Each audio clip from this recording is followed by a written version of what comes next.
how would you define resilience if you had to define it? So when I speak on this topic, my speech is called When Resilience Curdles into Resentment, because we have a lot of people who are living in resilience permanently. And I believe that resilience is something that you move into in response and then move out of into calm. Being resilient all the time actually means you're stuck.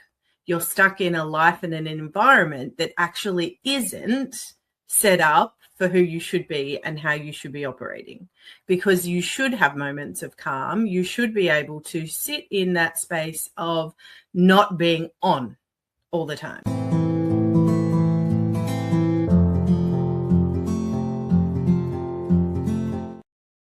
Hi, it's Tiffany Lorraine Galloway, certified high performance coach and now personal trainer, with another episode of the Resilient Mother podcast. This month, we're going to be talking about our identity. And today I have another specialist with you. I have Philippa with Fantastic Futures. And she's got some specialties that really help moms with our parenting and the struggles that we're facing today, especially with technology and seeking real wisdom. Thank you for being here, Philippa. Please tell us a little bit more about you. I am, I'm a bit rough this morning. It's 6:30 a.m. where I am. So you're getting the tea, one tea in me, not the tea and a coffee in. I am the mother of 4 daughters, all of whom are neurodivergent, late diagnosed neurodivergency, because, neurodivergence wasn't a girl thing until a few years ago. And I'm a grandmother to a beautiful, almost 3-year-old, who is just the cutest thing ever. Totally takes up my world now. She's just lovely. We live on a property on the Sunshine Coast in Queensland, Australia. And so we have 7 acres here with about 100 chooks and a couple of horses and a couple of dogs, a couple of cats and a cockatiel. And we have 4 generations living on the property with lots of gardens. My husband gets to live here too. And all the boyfriends. So we actually have a lot of us living here. But I love it. I absolutely love it. I've heard communities like that are doing really well right now, actually. And that's something some people are like considering, like buying a bigger house and having more generations in one household, because it builds wealth in a way, because if you invest in one property and you pass it down to the family, then there's not the debt that comes with buying new homes, and also being able to have your own food and different things. Like, it actually sounds very nice. It would be some work to set it up and different from the way I grew up, but I am fascinated by the way that creates a community and that's knit together very well. Yeah, and community is really important, right? So my book is called Finding Your Tribe, From Isolation to Connection. And when I had my first baby, I moved 14 hours away from my family and I knew no one, and I had to create that. I had to learn to create that. And that was, over 23 years ago. So there wasn't Facebook or Instagram or anywhere else to connect with people. I literally had to go and sit in mothers' rooms and strike up a conversation and try and find my tribe. And it took a few years to actually find the right tribe, but I got there. And it was powerful in terms of my motherhood journey to connect in with those people. So is that where you draw your wisdom from now that you share with others? From my tribe? Some of it, absolutely. And the understanding that as women, we need tribe.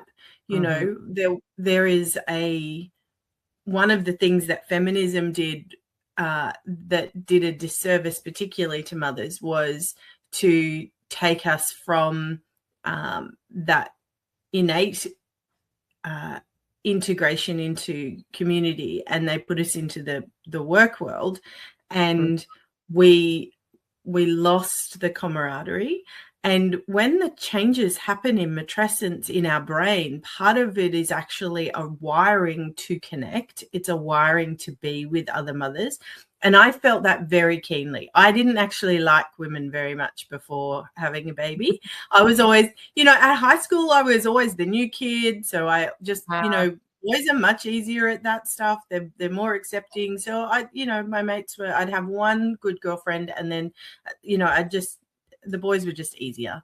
So True. So I didn't invest, right? So I didn't invest a lot of time in women, but with that change in matrescence and that change, in my brain structure that called for community, I had to go seek it. I had to create it, because it was a deep-seated calling that I'd never felt before.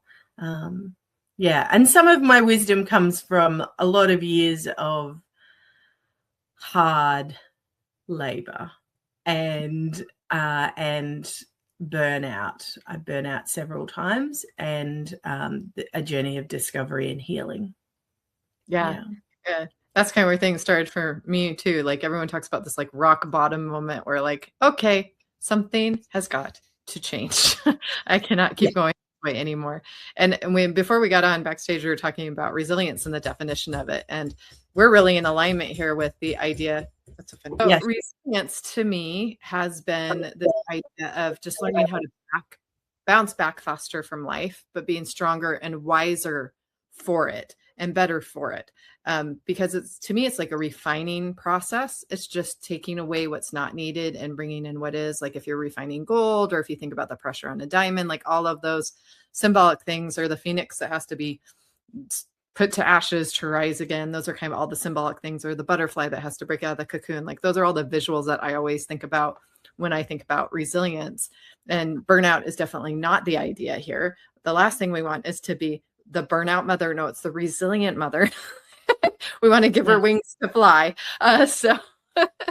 But how would you define resilience if you had to define it? So when I speak on this topic, my speech is called When Resilience Curdles into Resentment, because we have a lot of people who are living in resilience permanently. And I believe that resilience is something that you move into in response and then move out of into calm. Being resilient all the time actually means you're stuck. You're stuck in a life and in an environment that actually isn't set up for who you should be and how you should be operating, because you should have moments of calm. You should be able to sit in that space of not being on all the time. And I'll give you an example. My 21-year-old went into hospital 2 weeks ago. We spent 5 nights. I slept on 3 chairs on one of those nights because the nurses didn't want me there. They didn't understand psychosocial safety for a neurodivergent person, and I'm her regulation. Now, in everyday life, she holds down a great job. She does really well. She's partnered, all of those things. But add pain, add stress and uncertainty, and add a whole bunch of people she doesn't know, and her ability to regulate herself becomes challenged. And so having somebody there to support her allows for her safety. It means that whole thing isn't something that is going to send her spiraling for a few weeks. So me being there was preventative rather than being always necessary. And there were moments where it was necessary, but just being there stopped it from getting to a point where she really needed intervention. And it was really interesting coming home from that. And I didn't sleep very well. I had, I was constantly advocating for her. I was advocating for me being there for her. There was a whole lot of stuff that kind of went on in that 5 or 6 days, through surgery and all of the things. And, you fasting a child as well, right? So she's 21, but, the prefrontal cortexes are not fully developed. So, and add neurodivergence to it, and it's a thing. So anyway, I got home with her and brought her upstairs, and she said she'd like some toast. And so I went to put on a piece of toast for her, and then her boyfriend mentioned toasties, or grilled cheese sandwiches, right? And we call them toasties. And she went, oh, I want one of those. And I said to him, well, you can make her those because I'm exhausted. And he said, yeah, that's cool. So he went to start, and I said, actually, can you put, because I pulled the piece of toast out. And I said, can you put it back in? Because I think I might actually have that. And he said, why didn't you just leave it in there? I said, I'm actually not on me space yet. I'm still on her. Yeah. And bless his heart, he gave me a cuddle. He said, you're a good mum. And you can let it go now. I've got her. Right? And wow. my whole nervous system, and I'm there's tears for me because I feel really blessed that she has him. Oh yeah. But there was this, my whole nervous system just let go. And I realized I had, even though I felt calm during that whole piece, I actually was in a space of being resilient. I was responding to a crisis, and I had moved into fight, flight, freeze. You know, essentially my nervous system was heightened for that whole few days.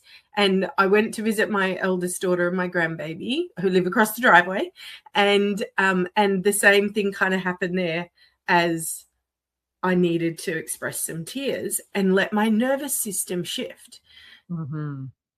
But I could shift within hours, right, of that event being over. And what often happens is we get stuck in this space of being hypervigilant and in that.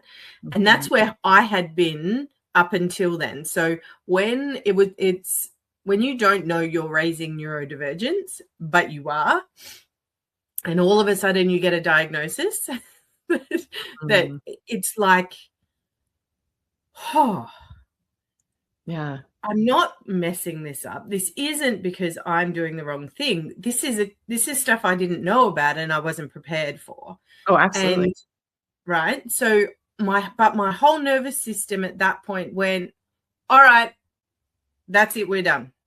And because I'd been running on cortisol and adrenaline for, at that point, nearly 16 years as a parent, my not to mention the before that, you know, but all of this time, and my adrenals just went, yeah, no, we're not playing anymore. We're not going to do that thing anymore. And I ended up with adrenal fatigue. My adrenals just said, no, we're not giving you any more cortisol. There's no more adrenaline. There's none of that stuff. You're just going to need to stop. And my GP, bless him, he said, you need 3 months off work. And I said to him, mate, I can't afford 3 months off work. I don't have that time built up here to do that. And so I thought, all right, well, maybe I just need a different job. Because at the time I was also working a 50-hour-a-week job, which was high pressure. I was doing a bachelor's degree at university. I was doing a certificate for, and I had in particular, my third born was really struggling with school, and she was the first one diagnosed. So there was lots of behavioral stuff going on because she was trying to communicate to me. And so everything just went flat. I went, okay, well, I can't do 3 months off, but maybe I need a less stressful job. Maybe I need to be working 5 days a week and not 6 days a week, and I need to just be more present. I went looking for a job, and at this point I didn't resonate with the idea of having trauma or anything else. I just knew that I needed less stress. So, and this was my second burnout, right? So I'm a slow learner. So, right. So the you know, because I'd been trained to be resilient at all costs, right? Yeah. Including myself. And so anyway, I happened to see this ad for a woman who was the creator of the Richards Trauma Process, TRTP. And her ad called to me like it was me she was looking for. Hands down, nobody else could have done that. And I sent her an email. I put in the application, but I went deep diving into her YouTube channel because I was just so fascinated with what she was doing. And I sent her an email. I said, I don't care if you give me the job or not. I'm perfect for it. But I need you to find me someone to do this with, because I don't have trauma, but I have all the symptoms. And she just laughed at me and sent me a name. And she laughed because she knows that, particularly as Gen X women, we mitigate our trauma. And look, lots of people do it, but Gen X particularly is really profound at this. Right. So I'm like, I'm that. Okay. That makes some sense now. Yeah. In fact, Google put out they've done some research showing that Gen X is the most emotionally resilient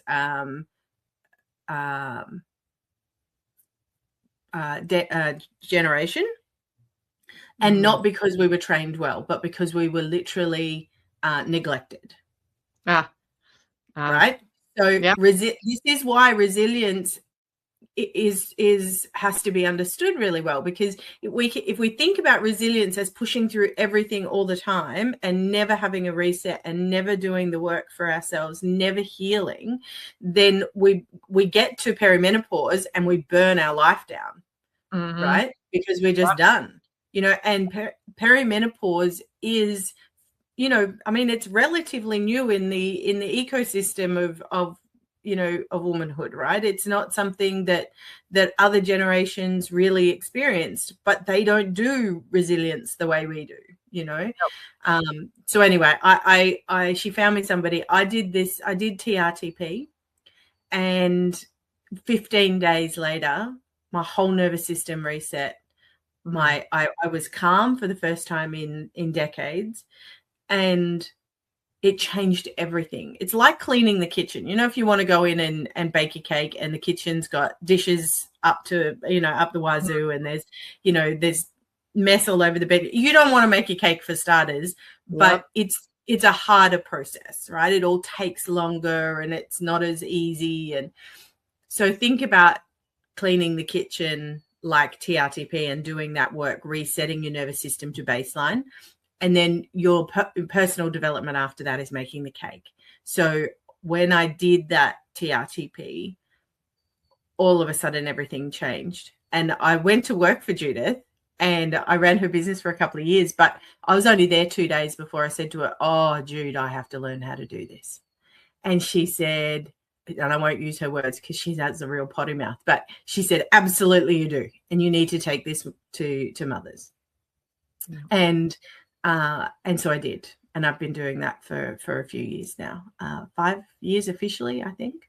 Congratulations! According to LinkedIn, thank you.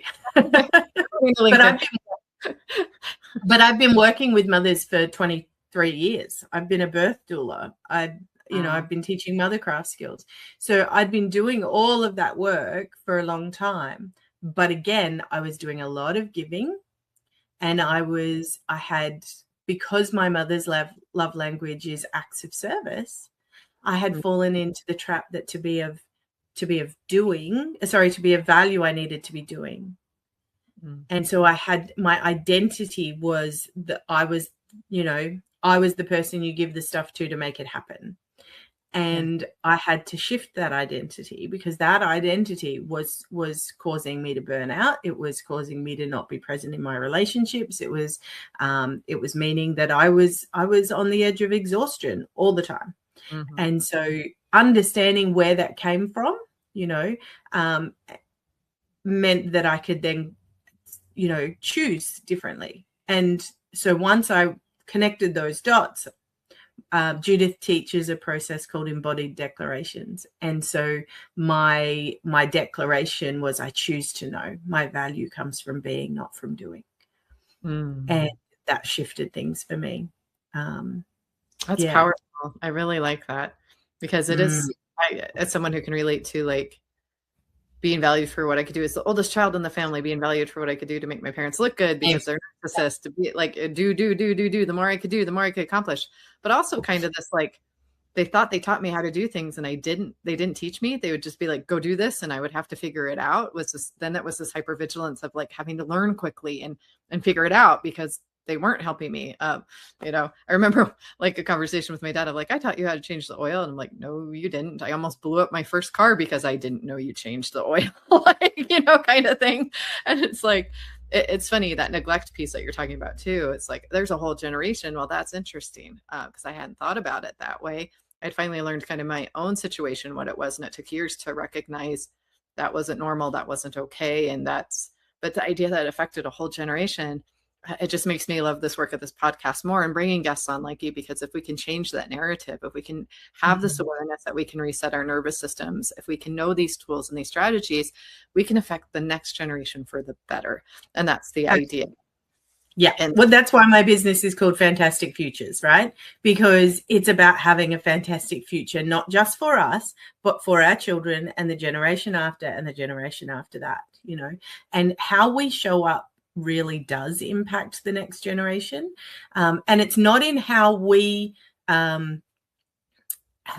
treat them as much as how we treat ourselves. And this is what people don't understand. I was having a branding shoot a couple of years ago, and the makeup artist was talking about the fact that she was having troubles getting her 3-year-old to potty train. And she knew that her daughter could do it, but her daughter didn't want to do it. And so I said to her, okay, that's interesting. So tell me, how do you respond when she has an accident? She said, oh, no, we're really good. Like we you know, oh, well, that's all right. We'll clean it up. We'll try again next time. It's no problem. And I said to her, okay, so who's the perfectionist in your house? And she said, oh, that's me. And I said to her, okay, so tell me then, how do you respond to you when you make a mistake? She's like, oh, I get really cross with myself. I said, okay. So the law of entrainment says that she can feel that. Even if you don't say anything outwardly, she can feel it in her nervous system. And kids don't know the difference between they did something wrong or you did something wrong. They just feel your nervous system all of a sudden go into, right? So she sees you make a mistake and then be hard on yourself, and she thinks that is what's going to happen, right? And that's how she should hold herself. That's the standard she should hold herself to, right? So what you're doing by being hard on yourself is you're actually teaching her to be hard on herself. Doesn't matter how you treat her. How you treat you is far more important.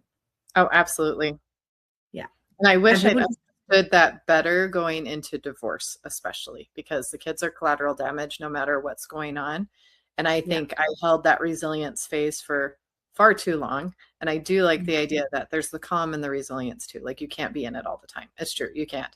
And it makes me laugh a little bit when you're saying that, because I've been saying like, why did I name myself the Resilient Mother Podcast? Now I feel like I'm having to prove it. I should have called myself the Calm Mother or the Gentle Mother. And so it's like, oh, it can still be a part of what I already put there. So I liked having permission for that to flow. And I think that some of it is, you know, we're really a reflection of our parents. We're a reflection of our experience. We're a reflection of our faith, but we don't have to stay there.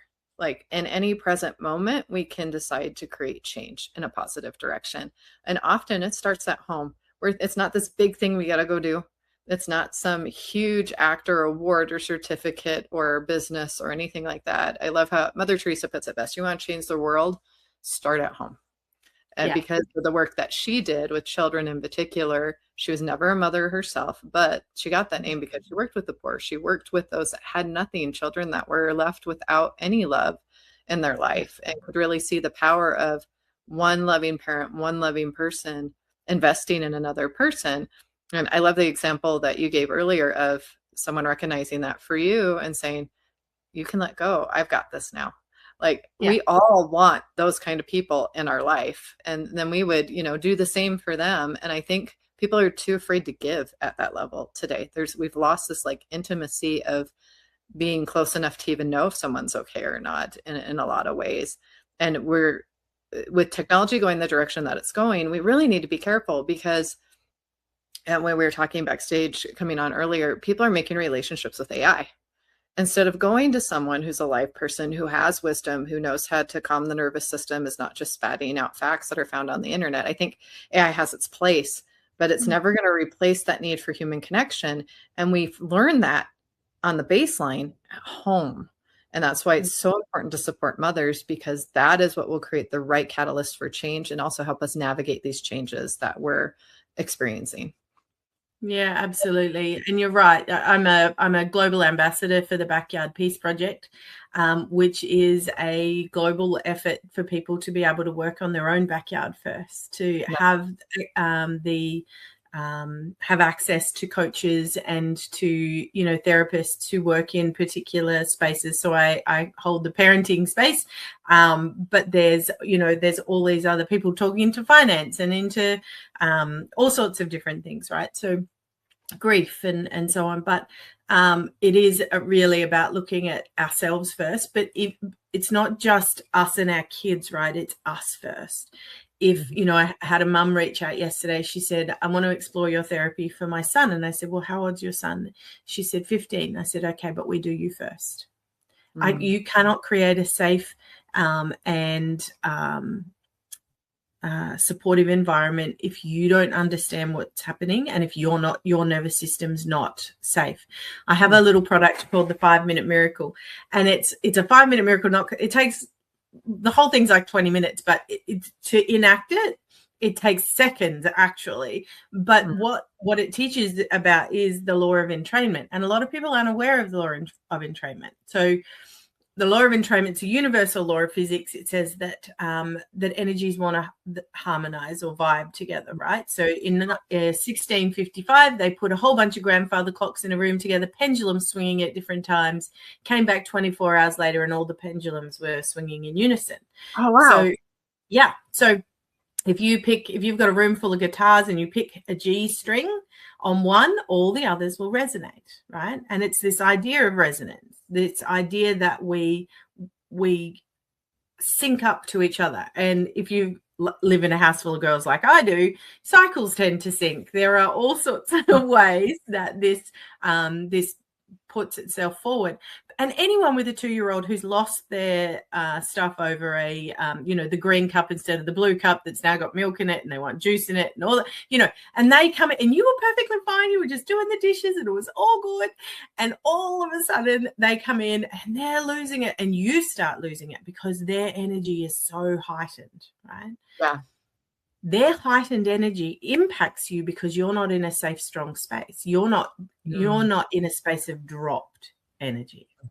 And so I teach parents how to drop their energy into a place of safety and strength so that they can be a co-regulation device, as opposed to being regulated by a 2-year-old. Because I don't know about you, but they're not someone I want to be regulated by, right? So if your 2-year-old is determining your emotional state, we need to get you to a place where you know how, because most of us don't know how. Most of us were never taught to regulate our own emotions and to hold ourselves.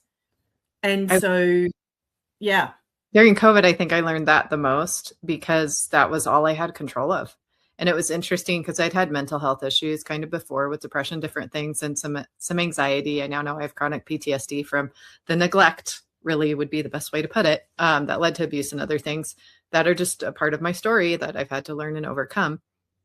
But that regulation of the nervous system, I have to be responsible for my triggers. I have to be responsible for what comes up. Became so aware with a little one in the middle of COVID, because I knew I needed skin to skin. I knew I wanted him to feel wanted and loved, because the dad had just decided to betray me and take off and lie. And so in some ways I felt like I was left to die, and I'm like, like, I'm going to get through this. I know God's going to get me through this. But I also was taking a self-compassion class where I had to learn all that whole inner dialogue really for the first time. And I wasn't performing for someone. I wasn't seeking outside validation. I just took full ownership of it.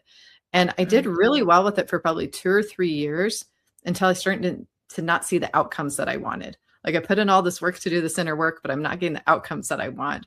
And so I think the new battle has been to understand that that work still has a massive amount of importance, that work continues on. And it isn't like you don't arrive at some point. Like, I realize now it's like a constant thing to control your thoughts, to keep the growth mindset, and to set that example for your kids. because there's always going to be something that comes up, right?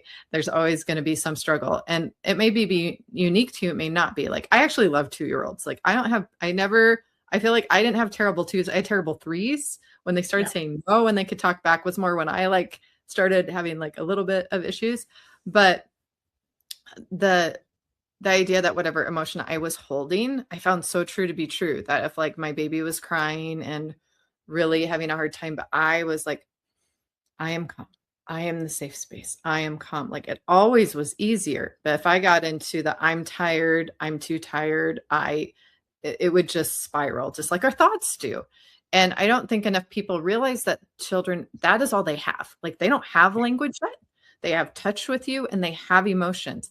That's all they have as a baseline. And that actually started in the womb too. And so whatever you were thinking in the womb coming out will also affect the baby. We've had some examples shared on the podcast about that too, with nursing and not nursing, figuring out why, and just all those things. So once you have a human being in your life that you are in charge of, like, you're in charge of this human that's growing inside you, and then this person, like, I think it changes so many people's perspective on what's important, what priorities are. But yourself and being full first, you have something to give, never is going to change. And finding that flow is what I really think resilience, and then the calm, finding the cycle that allows growth would probably be the best way that I like to look at it.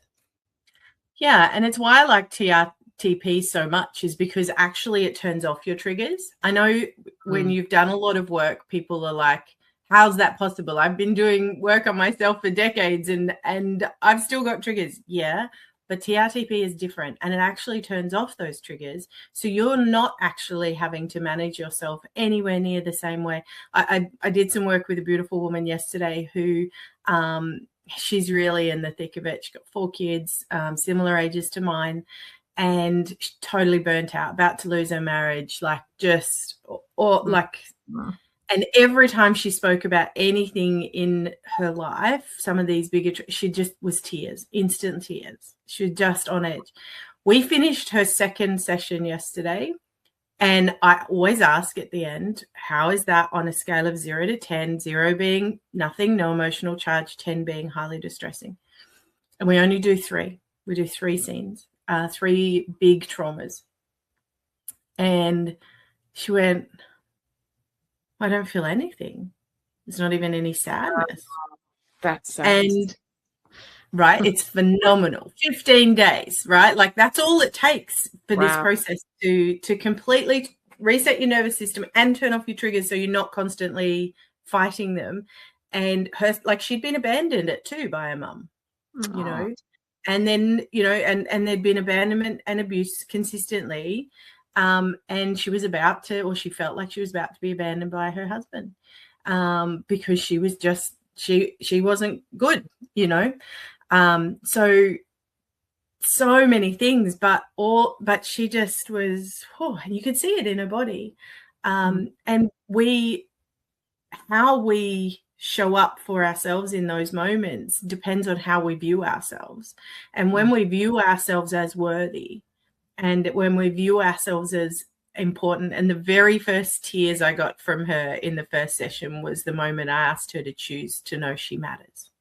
And she said, but we have to choose to know that we matter. And it is a choice, right? And when we choose that for ourselves, you know, it's interesting. When my granddaughter was born, she'll be 3 next month, her partner, her mum and her dad split up when, like, 2 weeks before she was born. So there was a lot of stuff going on for my daughter emotionally. But as soon as I got that little baby, and she was born at home in the water, it was a beautiful, very calm experience. And as Alana got out of the bath and I got that baby, I just said to her, all of that stress, all of that anxiety, all of that worry, that's not yours to carry. You are loved, you are wanted, and you matter. And I've got you. We've got you. And you can let it all go now. And she is the chillest kid. Like, she's almost 3, so she wants what she wants, but she's sassy, but I wouldn't have it any other way.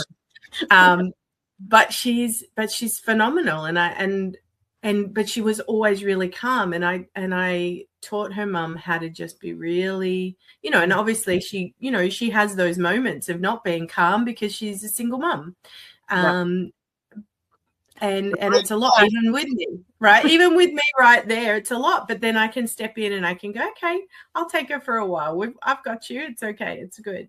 But that's the beautiful thing about tribe and community, right? Is somebody there to lean in and go, okay, I've got you and I see you. And this is how we move forward. Because we are wired for connection through matrescence, and we need that piece. It's And I really, love really. what you just shared, that is like the power of words and intention. Because with my son for years, and we not quite every night, but we still do it quite often. We have this phrase that I say to him, that I say, you are special, you are loved, you're wanted, you're mommy's miracle, and I love you. And it's just, that's our thing. That's where we connect. And he knows that I am the safe space and that he is loved and all of those things. So we never had to feel all of the rejection or those other things. Now it's coming up a little bit more as he's going to school and seeing whole families who have mom, who have dad, that aren't structured like we are. And it's funny to see him actually move towards movies that have strong female mothers and grandmothers in the roles of that he likes to watch, because he can relate to that more. But it seems like it's created this resilient calm in him, I would say, that like he already knows it doesn't change his identity, because his identity is already based in love and already based in being valued and already based in being mattered. And it's not a surprise. It's already been a part of the story, and it's just going to continue to be a part of his story. And compared to having other children who I'm a birth mom too. So I've got kind of this interesting mix. And with her, I don't think she ever got that base from me. And there's all the trauma from the adoption, and then things didn't go in a way that I think created a hole and created trauma that I'm still waiting to heal that. Like I'm still waiting for the opportunity to pour those words and that affirmation and that intention into that child. And I just have to do it through prayer and hope for the best. And I think that's all we can do sometimes too. And so there's all these spectrums of ways that we can love on our children, that we can look for tools that you're suggesting, that there are solutions out there. There are ways to trust your instincts as a mom and know when you need to be there, and to stand up for what you know your kids need. And because you're mom, like nobody else is going to care for those kids at the depth or level that you are going to, and they were given to you for a reason. And I love the work that you do, because I think in today's world, moms need so much help to be that base, to be that foundation of the family. So any last thoughts? And then where can people find you to work with you? I wrote a blog article recently on the mother wound, because we all, like most of us, suffer from that in some way, right? A mother wound. And I went on a process of figuring out, where does this even come from? How do mothers with loads of good intentions who start out their mothering journey in a space of love end up hurting their children and becoming the toxic mum? And I realized we go through this cycle in our motherhood journey, and we go through it over and over and over again. I call it these maternal transitions, right? And I consider myself a maternal transitions doula now rather than a birth doula. But we have this, initiation where something will change, and then we go through an adaptation stage where we adapt our life to accommodate, right? That's where we become resilient. And then we often get into fragmentation, where we realize actually doing this sustainably, or doing this, is going to require more of us than we thought, or we need to adapt who we are significantly. But fragmentation kind of says, oh, all right, hold on, something's got to give here, right? Because we can't just keep pushing. True. And if we are well resourced, if we are supported, if we have the tools available to us, we can move into what I call awakening. And from awakening, we then go into integration and living our life from that new space. So I call it the mother awakening cycle, right? But if we are not resourced, if we are not tooled, if we don't have that support, then we end up calcifying at fragmentation over and over and over again. And that is what causes women who would otherwise have been beautiful, loving, caring mothers to become toxic to their own children. It's that not being supported, that space. Because I had to look at my own mother and ask the question, how did she get here? Like, how did she get to a place of being so, like, spitting venom at her children and her grandchildren? How did she get here? And it's years and years and layers of calcification, of not being supported, of not having the tools, of not healing, and not moving through into awakening and then creating that, having that new journey. So I would encourage people to check out that blog on my website, Fantastic Futures. It's fantasticfuture.com.au. Don't forget the AU, because I am in Australia. And the tool that a lot of people are using right now to get to know my work, other than on my podcast and so on, is MumWise, because it's a digital version of me. Everyone's going to ChatGPT to ask parenting questions, relationship questions, all those sorts of things, but it hallucinates. And it hasn't brought up 4 children. It hasn't done all these things, right? No. And so what's missing right now is not information. You can get on, you can open 2,700 Google tabs, read all the things, and still walk away not knowing what to do. Yeah. And so I created it operates on WhatsApp.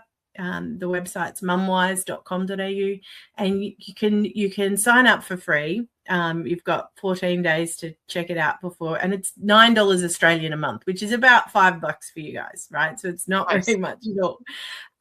But you get an answer from me. It's nervous system focused, it's relationship focused, it's neurodivergent friendly, it's mum friendly. It'll never undermine your intuition, but it'll support you first, because at the base of all this, if you're not okay, if you haven't considered your own nervous system, and look, I'll teach you about, what might be happening for the child, and some scripts or some things to try to get your 10-week-old to sleep, or to, help with your, kid who's transitioning to high school or whatever.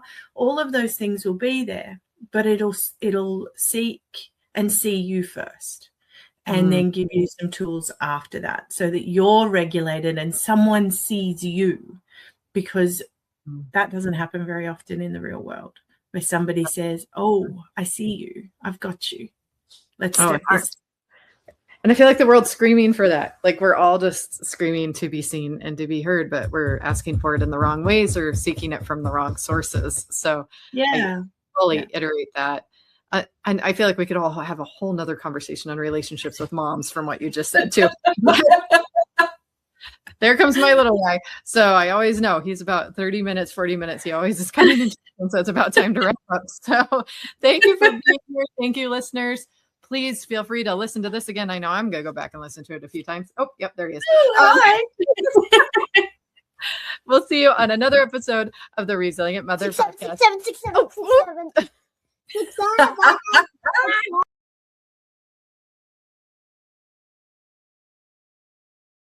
Thank you for joining us today. Please don't forget to subscribe so we can share this message. We are a worldwide podcast with guests all around the world, and we want to continue to grow this community. You can find us on socials. You could also be a guest. Look for that link below if you'd be interested in being a guest on the podcast. If you know a sponsor or would like to be a sponsor, please reach out to me or Catherine as well. Sure. We want you all on this journey. We want to hear your stories. We want to share your stories. We want to gain strength from each other, because together we're stronger. And to never forget the blessing of being a mother and what we're creating. We're creating the future every single day of our lives. So get on this train with us and let's do this thing, moms.